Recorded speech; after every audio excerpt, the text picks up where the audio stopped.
Судскиот совет попладнево му го одзема имунитетот на судијата Ѓоко Ристов, осомничен за корупција, откако претходно обвинителството го сослуша и побара куќен притвор за него. Сега на потек е кривичниот суд. Таму е Маја Стојановска. Маја, дали Ристов е спроведен во судот и дали веќе има одлука од кривичен?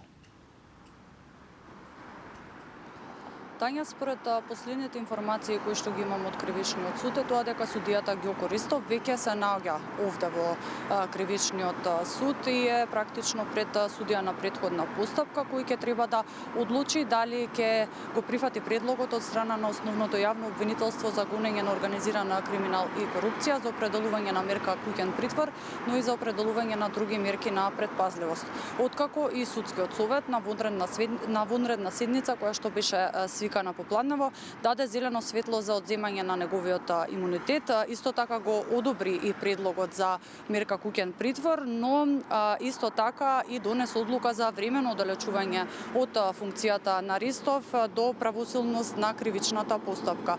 Како што соопштија од судскиот совет, ваквите одлуки биле донесени едногласно со 10 гласа за од страна на сите присутни. Па тука предлагам да погледнеме дел од самата атмосфера на седницата.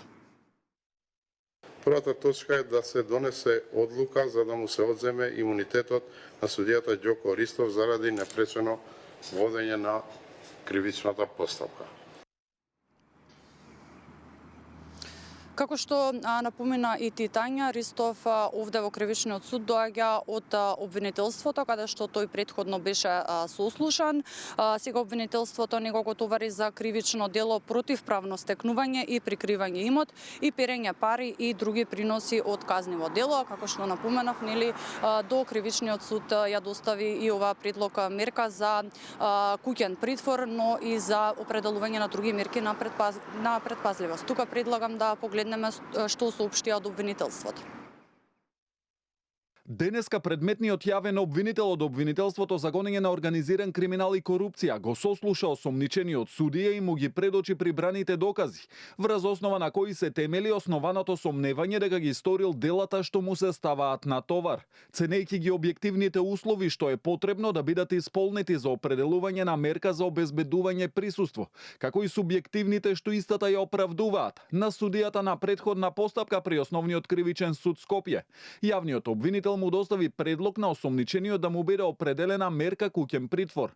Освен оваа мерка, предложено и определување на мерка на предпазливост, привремено одземање на патна или друга исправа за преминување на државната граница, односно забрана за нејзино издавање. Маја, попладнево со детали како биле најдени парите во домот на родителите на судијата и излегоа и од МВР.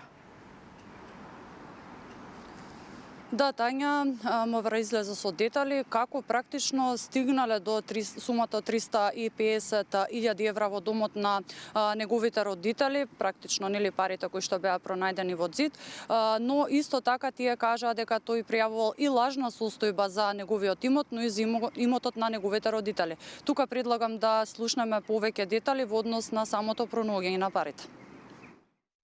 Извршен е претрес во домот на неговите родители, лоциран во Неготино, каде на првиот кат, поточно во куинската просторија, биле забележани сомнителни околности за изведување на градежни активности, корекција на ѕидните плочки, пошто при отстранување на една ѕидна керамичка плочка забележана е дупка во која се наоѓале алуминиумски ролни во форма на цилиндер, спакувани во поединечни 13 пакувања, во кои пронајдени се вкупно 610 банкноти во апоени од по 500 евра и 225 банкноти во апоени од по 200 евра или вкупно 350.000 евра.